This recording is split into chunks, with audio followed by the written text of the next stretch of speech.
Hi there. Welcome to Conversations for Yoga Teachers. I'm your host, Karen Fabian, and this is episode 312. So if you're watching this on YouTube, I'm experimenting with getting back into adding some video. And if you're listening to this on audio, you definitely don't need to go to YouTube. This is still 100% an audio experience, but I always post the audio to my YouTube channel. And I figured, why not turn the camera on? And that way, if you do happen upon this episode on YouTube, you can see me going through the episode rather than just hearing me. But again, I'm going to stay true to the podcasting format and really just have a conversation with you as I've been doing for 311 episodes before this one here. So I have a number of things to cover today. And if you've been listening over the past couple of weeks, you know that I have a particular format that I like to keep to so that you can get a sense on a regular basis when you tune in to listen to my episodes what to expect from each show. And if you're new to the podcast, I drop a new episode every Monday, and I've been doing that for years. So you can always depend, you can set a reminder, it doesn't matter if it's a holiday, you can always depend on getting a brand new episode from me on a Monday. So I am recording this on Thursday, August 29th. I'm looking at my notes. And this will go live on September 2nd, 2024. So we're getting into September. By the time you're listening to this, if you do listen when episodes drop, it's September.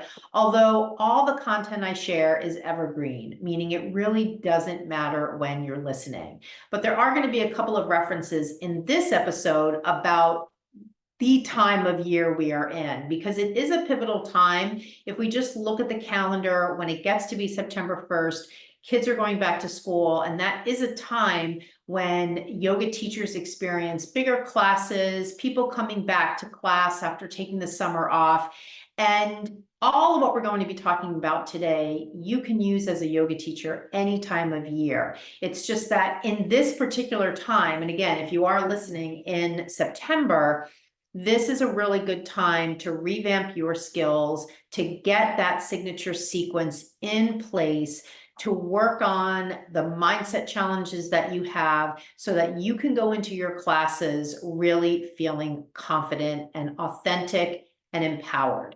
So in today's episode, I'm going to cover a very specific topic that does not get covered in teacher training, but is so important to helping you really feel confident when you teach, and almost in a way sort of battle some of the negative self-talk that we all hear, that we all deal with.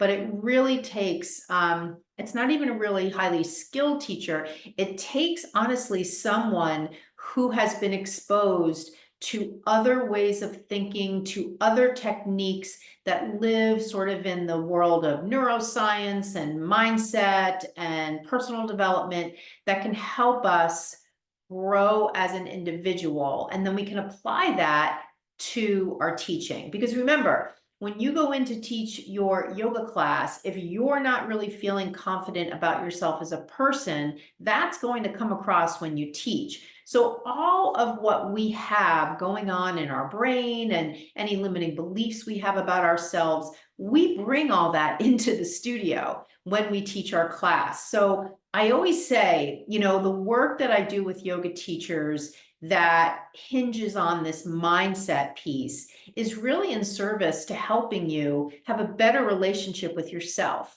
And that translates to being a better teacher. So that we're going to cover as the main topic for today. I wanted to start out by, asking you, and this is something you can write down if you have a piece of paper nearby, or maybe just type a note in your phone. Write down 3 goals that you have between now until the end of the year. And if you're listening to this at another time of year, not in September, just give yourself a 90 to 120 day time frame, which, let me tell you, is a lot of time. My program, when I work with teachers one-on-one, it's a 90-day program. I set it up so that it's designed to help you get results fast. So think about a 90 to 120 day time frame, maybe even a little less, like 90, I feel like is a really good chunk of time. And write down 3 goals that you have as a yoga teacher that you would like to reach by the end of a 90-day time frame. So if you're listening to this September 1st, think of it as between now and, the holiday season. And this could be around anything. It could be, I want to learn anatomy. I want to learn how to share cues with greater confidence. And I want to just be able to drop the script. I want to be able to walk around the room more and not have to practice with my class. I want to add 3 classes to my schedule. I want to make more money. I want to leave my full-time job so that I can teach yoga full-time. Whatever the goal is or goals are, write them down, because I'm sure you know this, but it bears repeating. When you write something down, and I mean by hand with a pen on a piece of paper, I don't mean typing it in. I know I said type it in your phone, but that's just because you might be listening to this as you're walking around. What I highly recommend, and there is neuroscience behind this, is that when you get to a place where you can write down these things by hand and have it. If you have a journal, or if you have a progress journal or a personal journal where you document throughout the year. I know this might sound like overkill, but I definitely do this. This would be a good place to put what your 3 goals are. Okay, the next thing I want to mention is I am doing a workshop in September. I do monthly workshops. Quite honestly, I used to do them weekly, but I have found, and I would love your feedback on this, so you can send me a DM to my Instagram. I have found that people just are not coming to online workshops anymore. I'm not sure if that's a change in your schedule or a change in your needs. I really highly believe that there's still a lot of hunger out there for from yoga teachers to learn more about cueing and sequencing and anatomy and mindset. But I found that when I offer workshops on Zoom, I don't get a lot of people. So I've cut back to offering them just once a month instead of once a week. And maybe it was just that it was too frequent and people figured I'll come to the next one. I will say, if you don't know this, I actually teach, I would say, at least 3 times a week on Instagram. And I know I've mentioned this before, but I want to catch you if you didn't hear it. On my Instagram page, when you go to the video section, you will see extended videos beyond the 90 seconds they give you for a reel. You'll see actual workshops that I'm doing on Instagram about a whole host of different things. So please take advantage of that. Matter of fact, today I covered the cue to roll up to standing 1 vertebrae at a time. And I went over the structure of the spine and the structure of the spinal disc. I mean, workshop quality stuff is going on my Instagram. So make sure that you are taking advantage of that. The reason that I like to offer a monthly workshop on Zoom is because Zoom is just a better platform for you to ask questions. When you watch my Instagram on the replay, obviously it's not live, so you can't ask a question. And you could type it in and I would see it as a comment. But even if you do that, or if you watch when I'm live, Instagram does not have a great interface between me and you. So when you type in into the comment section a question, it's typically something that's going to require more than a couple of words back from me. And so the experience of being with me live on Zoom is going to give you a much better way to ask your questions, to get your answers, and you're going to get so much out of it. So to button this topic up, please be sure you're on my mailing list, because that's the only way you're going to know about the next workshop's date. I will mention it here on the show, but you're going to want to find out sooner than that, especially if I come up with the date in between episodes. So to get on my mailing list, you can just go to my website and add yourself, or you can go to my Instagram page and download my sequence building template. I'm everywhere as Bare Bones Yoga, and my website is barebonesyoga.com. Okay, so that's the next thing. The next segment of my show lately has been for me to share with you a light bulb moment. And I consider a light bulb moment a time when a yoga teacher has expressed to me that they've realized something. They've realized something that they didn't realize before, either because they've been working with me in my program and they've been, on coaching calls with me. We've been going over things. Maybe they're doing some self-study, maybe they're realizing something in the course of teaching some classes. Whatever is the source of inspiration, it was an opportunity for them to come to some realization, to embed some knowledge in their brain a little bit deeper, to prove to themselves they can do something, to maybe disprove a belief they have about themselves. So there's lots of different categories of light bulb moments, and I like to share them with you because, number one, it's inspiring to hear what other yoga teachers are realizing. And it also might be something that you resonate with, or that resonates with you. You might have had a shared experience. So this one comes from one of the teachers who enrolled in my program probably about a month ago. And she's been really just super diligent about taking herself through the anatomy videos that are part of the video portal of my program. And then when we get together on coaching calls, one of the recent calls we had, she was saying that she's been learning so much more about her own body, the musculoskeletal system, the muscles, the bones, the joints, in the course of going through the videos in the video portal section of my program. And so this is sort of the light bulb moment, or it's not sort of, it is the light bulb moment I wanted to share with you, because in our efforts as yoga teachers to learn more about how the body moves, to learn more about the joints and the muscles and how muscles work, we are not only learning that so that we can be a better teacher, we're learning it so that we can be a better human, we can be a healthier human, we have a better understanding of how our body works.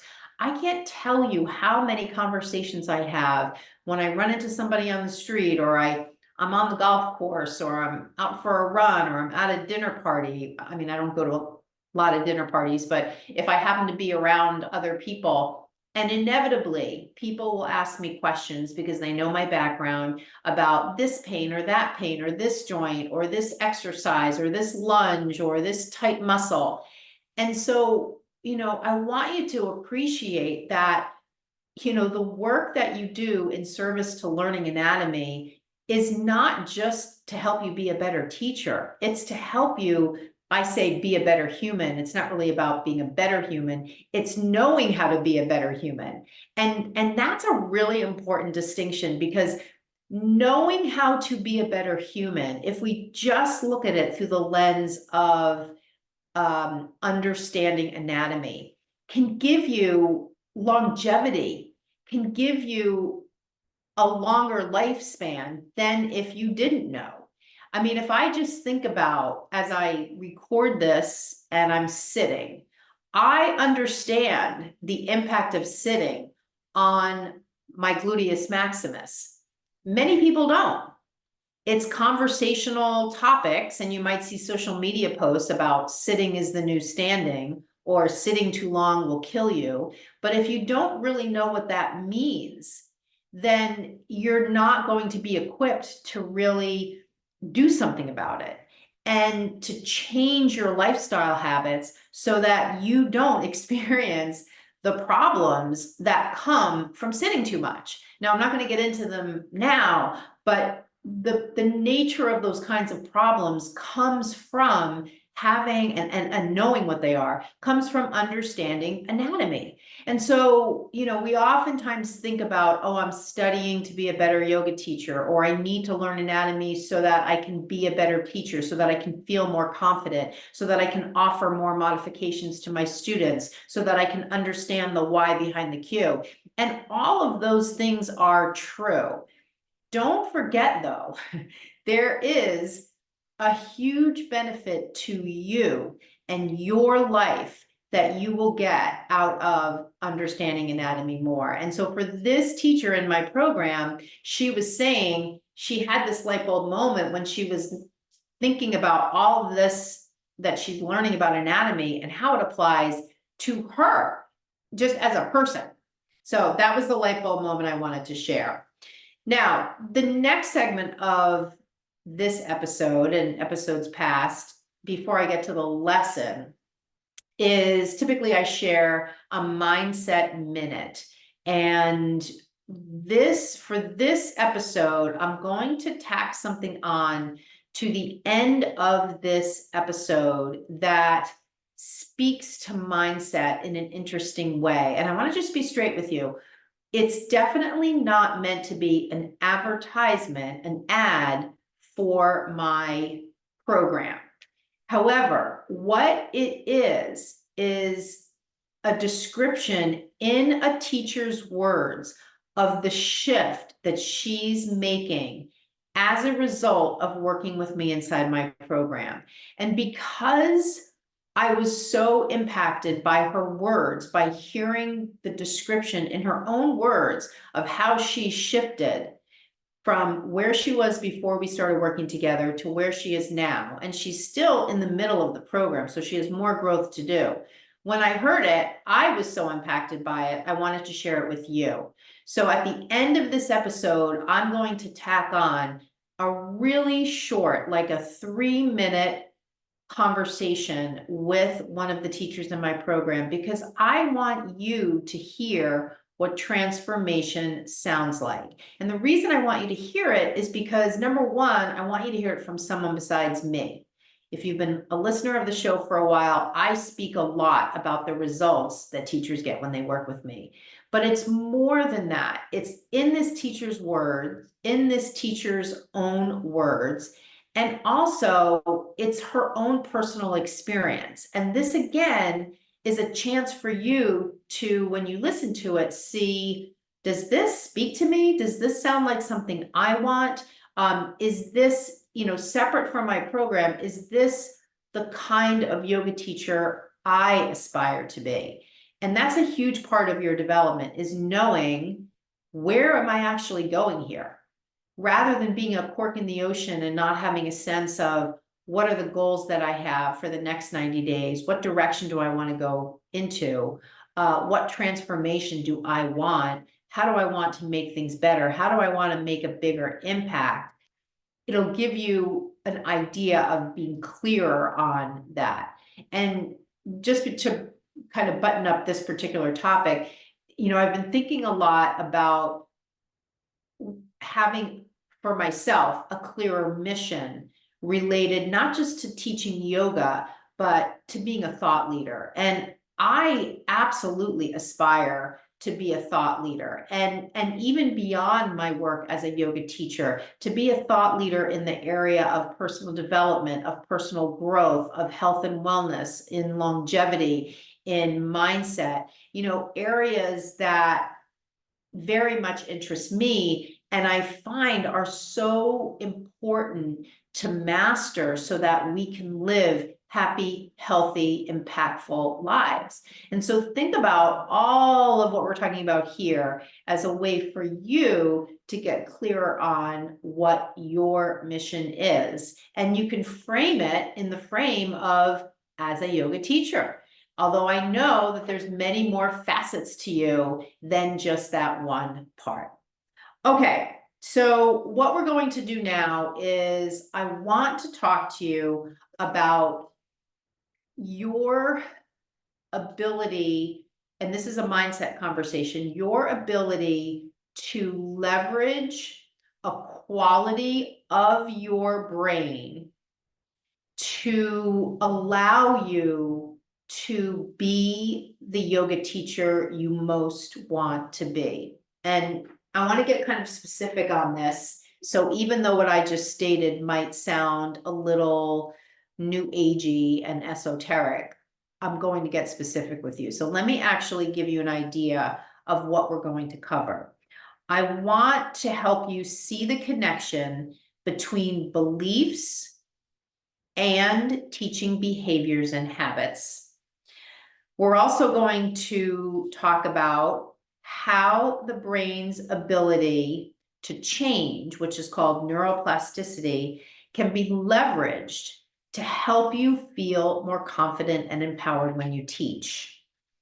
I'm also going to share with you some daily practices and habit stacks, and we'll talk about what those are, and protocols that you can use to stay confident and help you shift limiting beliefs to a more empowered way of being. And then we'll also end with talking about how to come up with your own personal action plan. So the first thing is, if you're sitting down and you can write something down, I want you to take out a piece of paper and write down your answer to this question. If you're walking around or driving, just think of what pops in your head.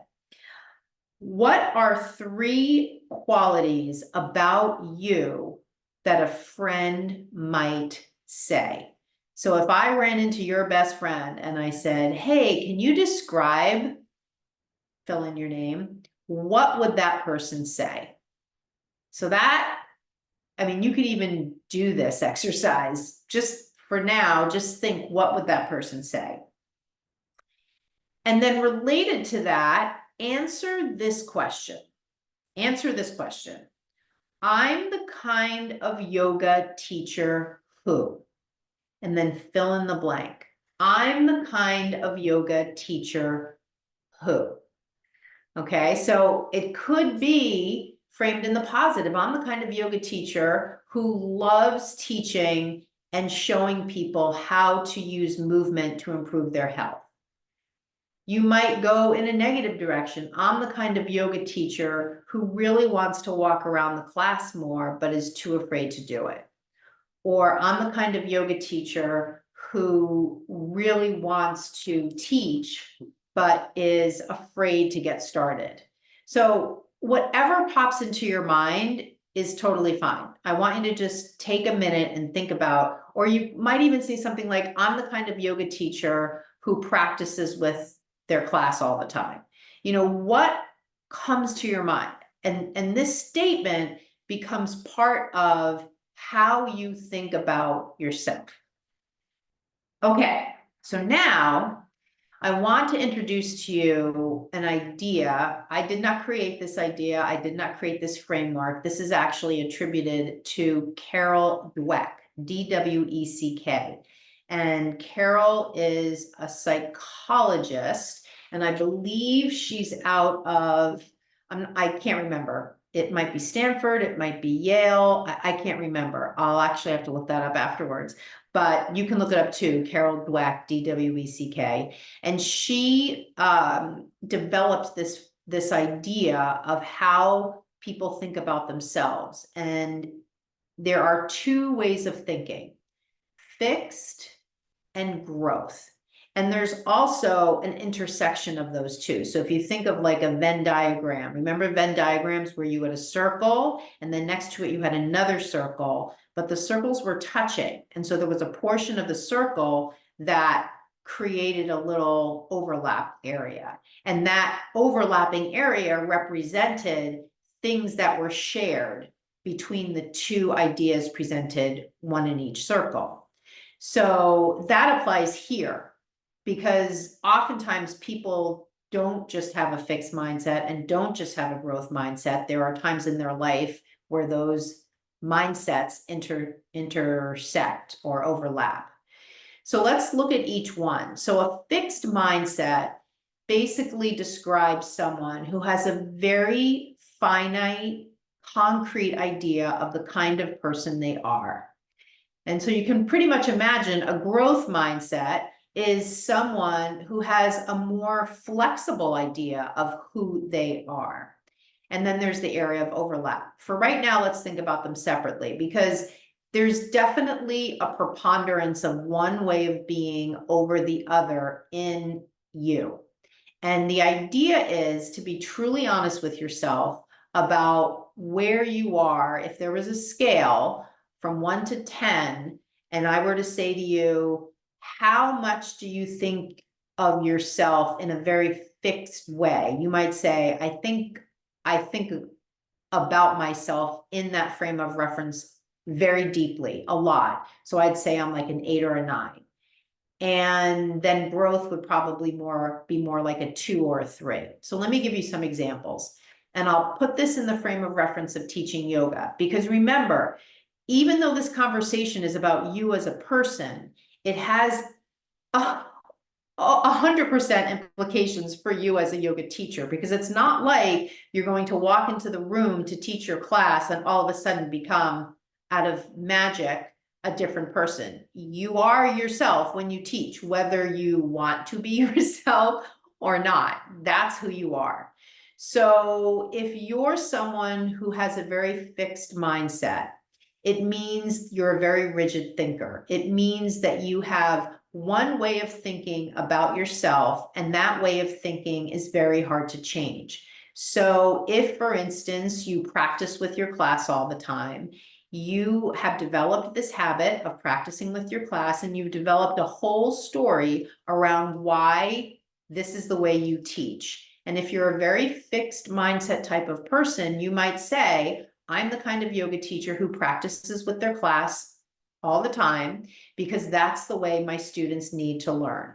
And you might be very defensive and rigid about experimenting with other ways because you've convinced yourself that that is the only way that teaching can work out for you. Someone with a growth mindset might say, I've been practicing with my class for the most part. Maybe I do a little bit of walking around, but my primary teaching style is the practice with me approach.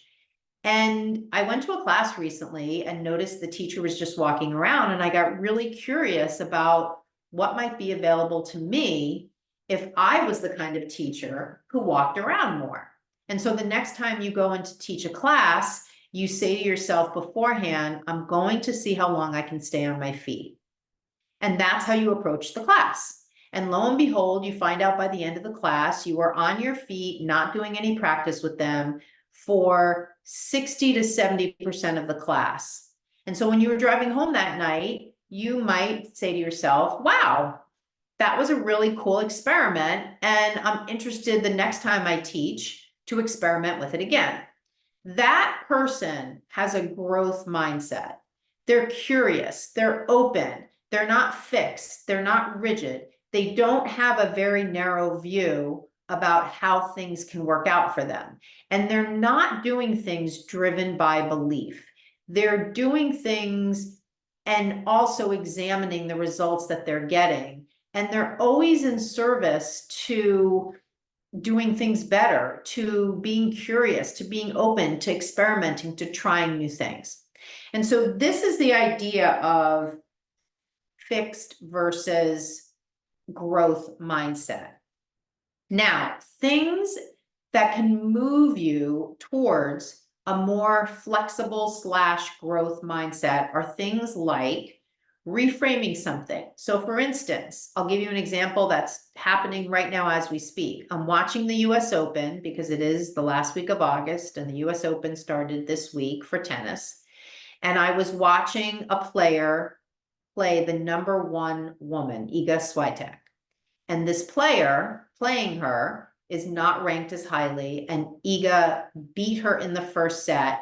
The other player never won one game. So if you know about tennis, 6-love means Iga won all 6 games and her opponent won none.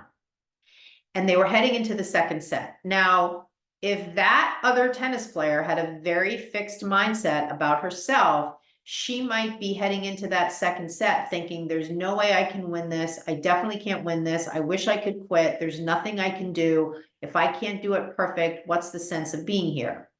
But instead, she went into the second set and she actually won the first game. And I was watching her body language in between shots, and she was smiling and she was sort of laughing at her mistakes. And she had a very relaxed body language about her. And that said to me, this is someone who's reframing this experience literally as it's happening in front of thousands of people. There were probably 15,000 people in the stadium. And she was most likely reframing that experience. And instead of going into that second set with a woe is me attitude. She was going into it most likely thinking, what can I learn from this? How can I show up here and make this a learning experience? How can I be here and embody a higher level of tennis player than I even can imagine for myself? So now it becomes an opportunity for growth rather than looking at it through a fixed lens where you're saying to yourself, oh, I'm just going to get beat in front of thousands of people and on national television. So reframing is a really powerful tool. And there's many, many examples where we can use it as a yoga teacher to reframe our experience of teaching a class, to reframe feedback we get from people, things like that. Another way to move more towards a growth mindset is to look for proof or evidence that what you want is possible. So if you're a new yoga teacher and you feel like it's going to take years for you to become the yoga teacher you dream of being, instead of focusing on the time, look for evidence and proof out there. Other teachers that are doing what you want to do, other teachers that are embodying a way of being that you want to customize to yourself. Look for proof and evidence of what you want, not as a way to be jealous, but as a way to inspire you, because now you see it's possible. Like if I want to be a millionaire and I right now am a fixed mindset person and I say there's no way I can be a millionaire, what if I look at the hundreds of thousands of millionaires all over the world and see their stories on social media and on TV and look at that as proof that it is possible for me, even if it's in a completely different area?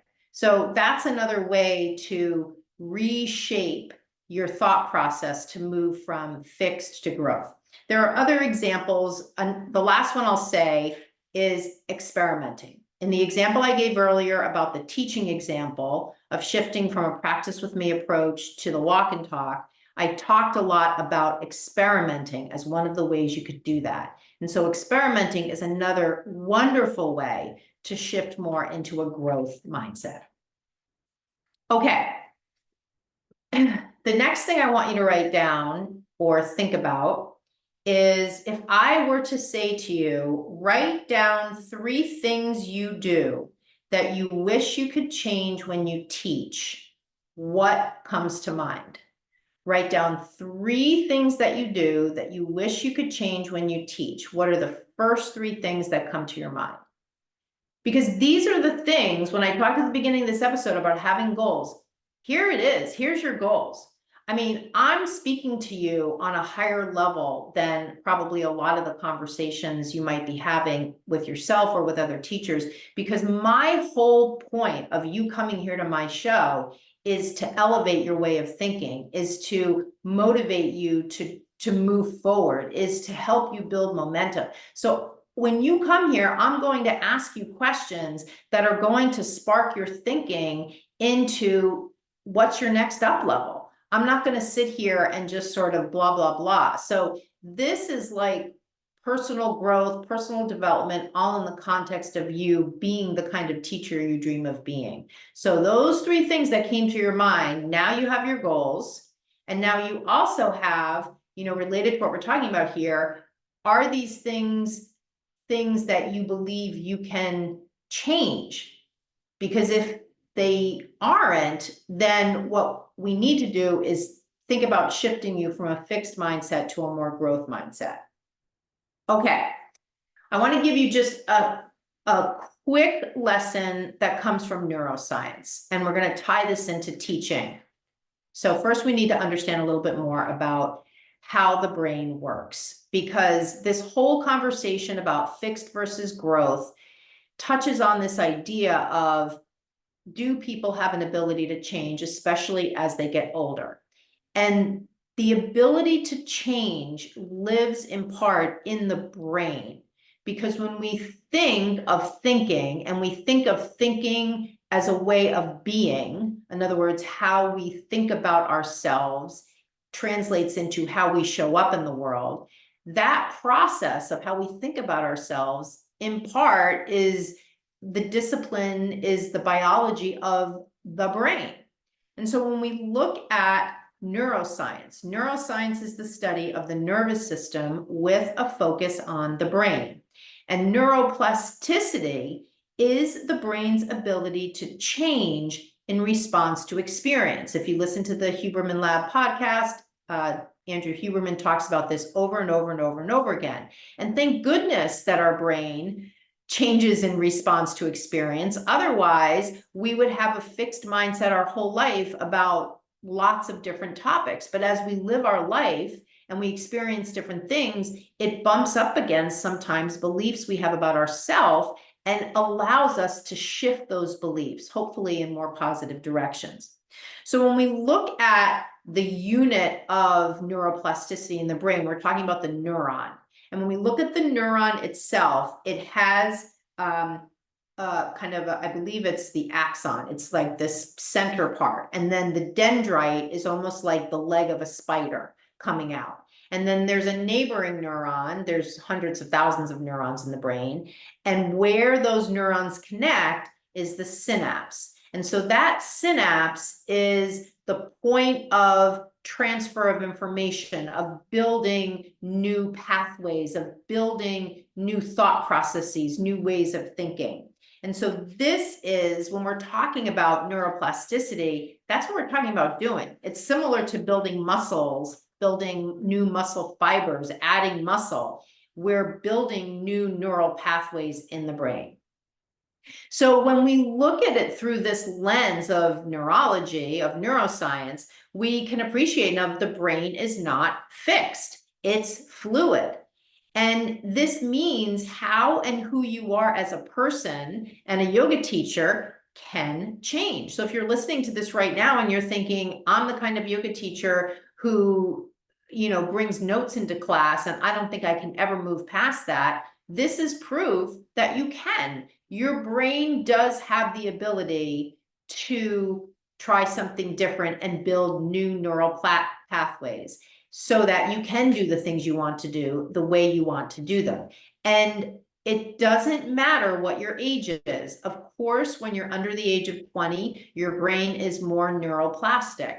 However, you can still build new neural pathways even as you age. So when we use or leverage the brain's neuroplasticity, we create new habits that create new neural pathways. So this is what we mean when we say rewiring the brain. We can use this when we want to create new teaching habits that match our desire of how and who and what kind of teacher we want to be, which is why I'm always suggesting to you that you practice your visualization, that you have your mantra, your power mantra, that you do meditations where you visualize in your head, what is the kind of yoga teacher I want to be? So I'm going to close this episode with some daily practices that you can use to leverage your brain's neuroplasticity. So number one, I just mentioned it, is visualization. Spend time every day closing your eyes for 5 minutes and visualizing, what kind of yoga teacher do I want to be? What am I saying? What am I doing? Where am I teaching? What do I see in my mind's eye when I visualize that? Number two, have a positive affirmation, something that you say to yourself that allows you to step into your most empowered way of teaching. And that would be something you'd want to say to yourself before every class. Number three, focus on things that enhance your mood and reinforce your vision. So for instance, one of the things that I do every day when I go for my walk is I listen to a bunch of saved videos I have on my TikTok account that reinforce ways of thinking, ways of being, positive affirmations. I literally build new neural pathways and strengthen them once they're built by listening to these positive audios over and over and over again. Journaling. Every yoga teacher knows about journaling. It's such an important tool. Write down your thoughts, write down your dreams, write down your visions, and use the handwriting practice to help start to build these new neural pathways. Vision board. I love a great vision board. Go buy some magazines, cut out images that are meaningful to you, and create a vision board that gives you a visual anchor to look at that will help you feel positive. And again, I'm sort of bouncing between talking about these habits as it relates to teaching yoga, as it relates to you as a person. But again, there is no real line between those two. You know, it's all you. So any of these things you do in service to improving your psyche, improving your mindset as a human is only going to improve how you teach. And then the final things, daily gratitude, of course, yoga and meditation. And then I mentioned the highlighted, curated reel on TikTok and Instagram, where you have an opportunity when you go on those platforms to go to almost like a Pinterest page and just drown your brain into all sorts of positive visuals and audio that reinforce ways of thinking that you want to have more of in your life. So we've come to the end of this episode. If you're watching it, thanks for watching. If you're listening, thanks for listening. I will see you on the next episode. And don't forget to stay tuned for that 3-minute powerful testimonial from one of the teachers in my program. Thanks so much for being here. I'll see you on the next episode. Namaste.